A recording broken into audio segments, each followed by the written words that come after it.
এদিকে আয়, তাড়াতাড়ি এদিকে আয়, ওইদিক কই গেছে, এদিকে আয় তাড়াতাড়ি। ভাই কথা কম তো, আগে তাড়াতাড়ি ওঠ, বাইকে ওঠ, তাড়াতাড়ি পিঠটা বাঁচাইলো। বেটা কি হইছে কি? বাইরে সব কথা পরে কম না, আগে তো পিছনে তো ওঠ, এলাকা জানি, তারপর সব কিছু। আরে বেটা কবি তো কি হইছে? রুমের এলাকায় ঝামেলা হয়েছে। রুমা পোলা বাইন হয়েছে। আগে মনে হয়েছিল আমার, বুঝছস? মানে যেই মাইয়া প্রথম দেখায় ডেটে যাইতে চাই, এই সময় এলাকা ঘুরবি না। আন্দাজ যা যাইরা।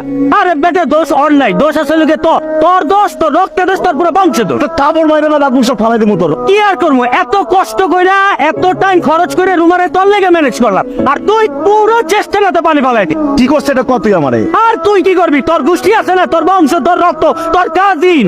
রাইসা শেষ, আমার সব কিছু শেষ। এই রাতের বেলা চা দেখি। আমার না হাওয়া খাওয়ার রোগ হয়েছে বুঝছিস, এই জন্য না বাসায় একদম মন টিকতেছে না, তাই ছাড়াস। তা তোর এই অভ্যাস কতদিনের বাসা জানে? খুব বীর পড়ে গেছে তাই না? হ্যাঁ, বাসা ছাদে বসে সিগারেট কেন? এটা আমার বাড়ি ফকিন্নি, এখানে যদি আমার মন চায় আমি সিগারেট খাবো ফকিন্নি। তোমার যদি কোনো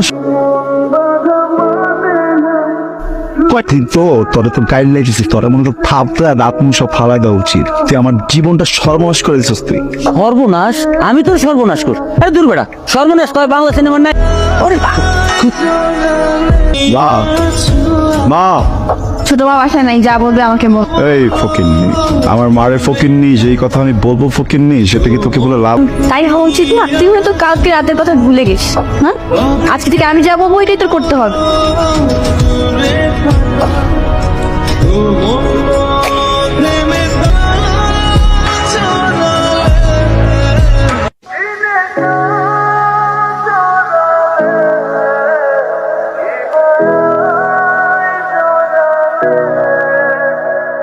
কি রে ভাইয়া, আপাই তো চুরির লেগা কুত্তা লড়ে নিয়েছিল। আরে বেটা কুত্তা কিনলে লড়নি দিব বেটা, মানুষ আরো বেশি ডেঞ্জারাস হয়ে যেতে, বুঝছস? ওই যে রাইসা ওই আমার ব্ল্যাকমেল করে, ব্ল্যাকমেল কি করে জানোস? তার মুজিক মাত্র আমি কি ক্যান্সার?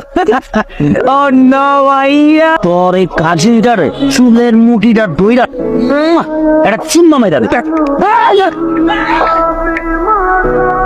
হ্যাঁ, তুই আমার ফোন দিছিস কেন? তুই কাজটা দিচ্ছ না, একদম ভালো করস নি বুঝছস, এর ফল তুই পাবি। এই আমি ফোন খাই না, তুই জানোস না আমি কোনোদিনই ফল খাই না। না তুই আমার নাম্বার আর কোনদিন ফোন দিবি? আমার কোনটা ভালো কোনটা খারাপ এটা আমি বুঝুম, রাখ ফোন রাখ। তুই কথাগুলো পারলে না আমার সামনে এসে বলিস, তোর জিপটা কাইটা আচার বানাই খাবো। দোস্ত, তোর এই কাজিনের মতো যদি আমার গোষ্ঠীতে এরকম একটা কাজিন থাকতো, উফ রে মা কসম, ওর যে কি অবস্থা করতা। আমাকে বাইকটা তো দূরের কথা, আমার নাম উঠলে ওর মির্গি বেড়া বলছি দোস্ত। ব্যাপার